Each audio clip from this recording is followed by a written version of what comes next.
वफाकी हुकूमत की जानिब से ऑडियो लीक्स कमीशन केस की समाअत करने वाले जजेस की अलहदगी की इस्तदा के बाद अब जस्टिस काजी फाइज ईसा की सरबराही में काम करने वाले ऑडियो लीक्स इंक्वायरी कमीशन ने भी सुप्रीम कोर्ट के बेंच पर एतराज उठा दिया।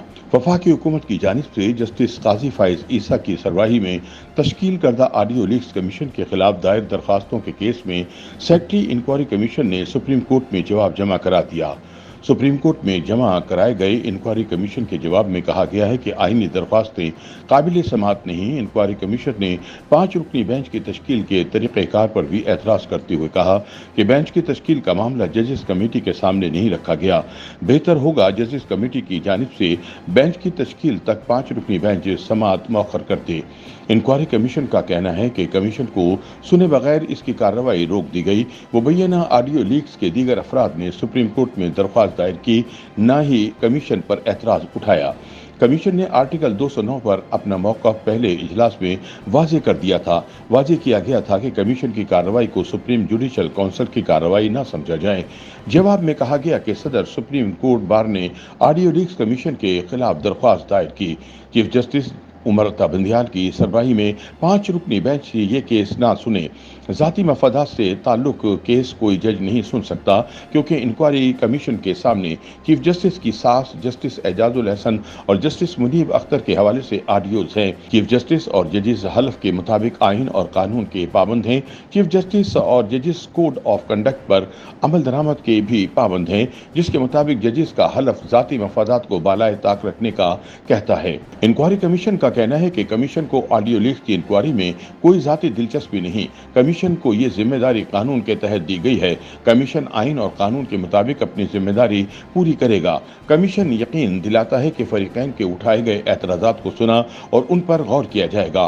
सहाफ़ी क़य्यूम सिद्दीकी और ख्वाजा तारिक रहीम कमीशन में पेश होने के लिए तैयार हैं। जजेस का हलफ है कि वो आइन और कानून के मुताबिक फ़राइज़ अदा करेंगे। जवाब में कहा गया कि प्रैक्टिस एंड प्रोसीजर एक्ट के खिलाफ 6 दरख्वास्त गुजारों बशमूल ख्वाजा तारिक रहीम ने भी दरख्वास्त दाखिल की। रजिस्ट्रार ऑफिस ने एतराज़ लगाए कि ये दरख्वास्तें 184(3) के तहत काबिल समाअत नहीं। रजिस्ट्रार ऑफिस के एतराज़ात के खिलाफ चैम्बर अपील की समाअत किए बगैर मुकदमा 8 रुकनी बेंच के सामने मुकर्रर किया गया। 8 रुकनी बेंच ने प्रैक्टिस एंड प्रोसीजर एक्ट पर हुक्म इम्तना जारी कर दिया। कमीशन का कहना है कि वो आवाम का पैसा बचाने के लिए अपना वकील नहीं कर रहा। दरख्वास्त है कि सेक्रेटरी के जरिए खुली अदालत में ये जवाब पढ़कर सुनाया जाए। कमीशन अदालत को यकीन दिलाता है कि कार्रवाई में तमाम कानूनी तकाजे पूरे किए जाएंगे। सुप्रीम कोर्ट में जमा कराए गए इंक्वायरी कमीशन के जवाब में कहा गया है कि सदर supreme court bar Abid Zubairi की अपनी ऑडियो मंजर आम पर आई। सदर supreme court bar Abid Zubairi कैसे मफाद का मामला उठा सकते हैं। इंक्वायरी कमीशन की जानिब से कहा गया कि जस्टिस मुनीब अख्तर का एक ऑडियो में जिक्र है। एक ऑडियो चीफ जस्टिस की सास से मुतालिक है। जजिस का हलफ आइन और कानून की पासदारी की बात करता है। कमीशन को अब तक दरख्वास्तों की नकूल फराहम नहीं की गई।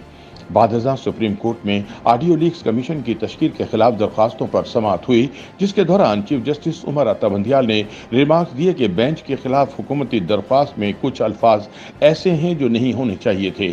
समाअत के आगाज़ पर चीफ जस्टिस ने रिमार्क्स दिए कि अटॉर्नी जनरल साहब, आपकी दरख्वास्त अभी दायर नहीं हुई। रजिस्ट्रार ऑफिस से कहते हैं कि दायर करवा दे। एडवोकेट रियाज हनीफ राही ने कहा कि मैं तौहीन अदालत की दरख्वास्त दायर करना चाहता हूँ। चीफ जस्टिस ने रिमार्क दिए कि हमने अखबारात में पढ़ा है और भी दरख्वास्तें दायर हुई हैं। हमारे पास मौजूदा केस में कुछ दरख्वास्तें आई हैं, उनको केस में शामिल कर लेंगे। अटॉर्नी जनरल की दरख्वास्त पर पहले समाअत करेंगे। चीफ जस्टिस ने मजीद रिमार्क दिए कि बेंच पर एतराज़ के मामले पर अटॉर्नी जनरल के दलाइल सुनेंगे। बेंच पर एतराज़ पर गुज़िश्ता समाअत में फैसला नहीं किया गया था। अभी नई दरख्वास्त पर अगले हफ्ते दलाइल सुन लेंगे। हुकूमती दरख्वास्त में कुछ अल्फाज ऐसे हैं जो नहीं होने चाहिए थे। बादशाह अदालत ने केस की मजीद समाअत आइंदा हफ्ते तक के लिए मुलतवी कर दी। ख्याल रहे कि वफाकी हुकूमत ने ऑडियो लीक्स कमीशन पर सुप्रीम कोर्ट के बेंच के खिलाफ दरख्वास्त दायर की थी। दरख्वास्त में बेंच में शामिल तीनों जजेस पर एतराज़ करते हुए नया बेंच तश्कील देने की इस्तदा की गई थी। ताहम इस दरख्वास्त पर रजिस्ट्रार सुप्रीम कोर्ट ने एतराज़ आयद करते हुए दरख्वास्त वापस कर दी है। हुकूमत से अपना एतराज़ समाअत के दौरान पेश करने का कहा गया है।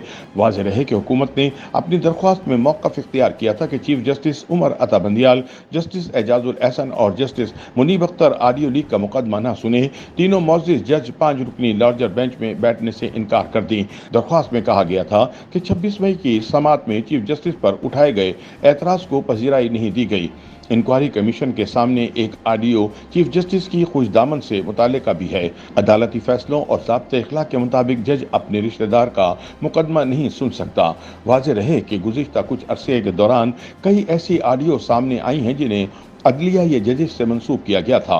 21 मई को वफाकी हुकूमत ने जजिस की ऑडियो लीक्स के मामले पर तहकीकात के लिए कमीशन कायम किया था, जिसके सरबराह जस्टिस काजी फाइज ईसा हैं।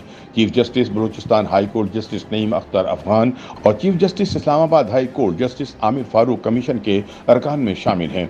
25 मई को सुप्रीम कोर्ट ऑफ पाकिस्तान ने ऑडियो लीक्स इंक्वायरी कमीशन की तश्कील के खिलाफ दायर दरख्वास्त 26 मई को समाअत के लिए मुकर्रर की थी। 26 मई को सुप्रीम कोर्ट ने ऑडियो लीक्स कमीशन की तहकीकात के लिए तश्कील दिए गए कमीशन का नोटिफिकेशन मुअत्तल करते हुए 31 मई को अगली समाअत के लिए अटॉर्नी जनरल समेत दीगर फरीकैन को नोटिस जारी कर दिए थे।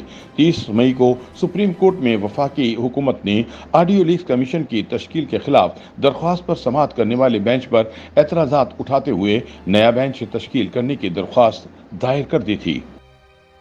YouTube पर गूगली न्यूज देखने के लिए youtube.com की सर्च बार में गूगली न्यूज टीवी टाइप करें। गूगली न्यूज के पेज पर सुर्ख रंग के सब्सक्रिप्शन वाले बटन पर क्लिक करना ना भूलिए। YouTube पेज पर अपलोड होने वाली वीडियोस से बाखबर रहने के लिए बेल आइकन पर क्लिक कीजिए। आपको हर नई वीडियो के बारे में नोटिफिकेशन मौसूल हो जाएगा।